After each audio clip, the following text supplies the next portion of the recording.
On a le sentiment que l'embargo contre la Russie est le plus dur qu'on ait jamais vu ces dernières années.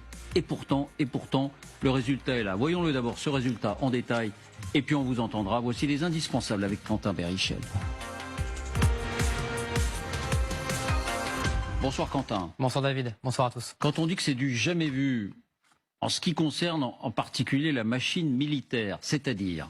Eh bien, je voulais vous montrer ce qui peut représenter le symbole de cette machine de guerre qu'est la Russie et qui atteint des records. Cette nouvelle arme mise au point ces tout derniers mois par les ingénieurs militaires russes, un tout nouveau drone hélicoptère de combat présenté en grande pompe hier. Il est baptisé Termite, bien plus gros qu'un drone, bien plus petit qu'un hélicoptère. Il peut voler sans pilote, donc jusqu'à 150 km/h pendant 6 heures. Il peut tirer des missiles, le tout équipé de lasers de guidage. Le Termite, selon Moscou, va intégrer l'arsenal russe dans les prochains mois. Alors peut-on y croire? Ou est-ce un effet d'annonce? En tout cas, malgré les sanctions occidentales, la Russie veut montrer qu'elle n'a jamais produit autant d'armes depuis la guerre froide et qu'elle continue d'innover. Ce budget, vous l'avez dit, c'est celui de tous les records. Le budget militaire va augmenter de 70% en 2024. Imaginez, la France va faire un gros effort l'année prochaine concernant ses dépenses militaires. Elles vont représenter 9% du budget total. En Russie, cela va représenter 30% du budget total, 39% si on y ajoute les dépenses du maintien de l'ordre. Autre illustration très parlante, les chars. Selon les services occidentaux, avant la guerre, la Russie en produisait 100 par an. Eh bien aujourd'hui, c'est le double, 200 chars produits par an.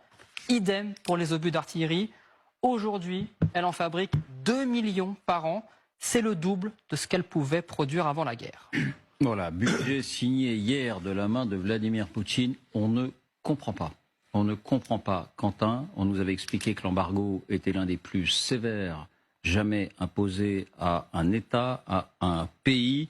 On disait aussi qu'il fallait un peu de temps avant d'en mesurer les effets. Le temps a passé. Que se passe-t-il ? Eh bien, tout tient en un mot, David, le contournement. Moscou a parfaitement contourné les sanctions occidentales. Exemple avec les puces électroniques et les microprocesseurs essentiels pour fabriquer justement des armes. Aujourd'hui, la Russie ne peut plus acheter ses puces aux États-Unis, le premier producteur mondial, ni en Europe. Eh bien, elle a tout simplement trouvé d'autres fournisseurs, notamment grâce à des pays intermédiaires. La Turquie, la Chine, le Kazakhstan ou encore les Émirats arabes unis achètent les microprocesseurs aux États-Unis pour les revendre ensuite à Moscou. Le Kazakhstan, par exemple, exporte depuis la guerre 18 fois plus de produits électroniques. Les Émirats arabes unis, c'est 15 fois plus d'exportation de composants électroniques vers la Russie.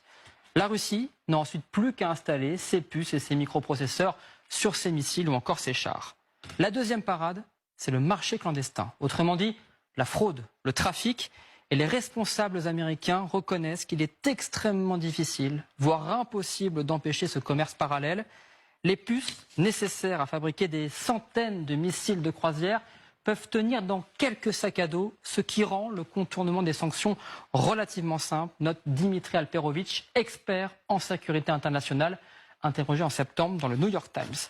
Pour de plus en plus d'économistes, comme Vincent Mortier, directeur chez Amundi, l'un des groupes d'investissement les plus importants d'Europe, c'est la preuve que les sanctions occidentales ne fonctionnent pas. Les États-Unis, l'Europe, le Japon, l'Australie ne sont pas capables de sanctionner un pays de manière efficace. On peut le déplorer, et c'est une réalité. C'est un jugement sans détour.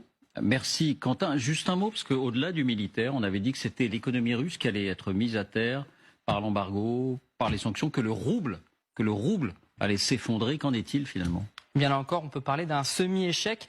Certes, son cours regardé par rapport au dollar a chuté par rapport à avant la guerre, mais depuis quelques mois, il se tasse, voire même il se stabilise. Au final, par rapport à février 2022, avant la guerre, il a chuté de 20%. Oui, un tassement, mais pas d'effondrement. Merci.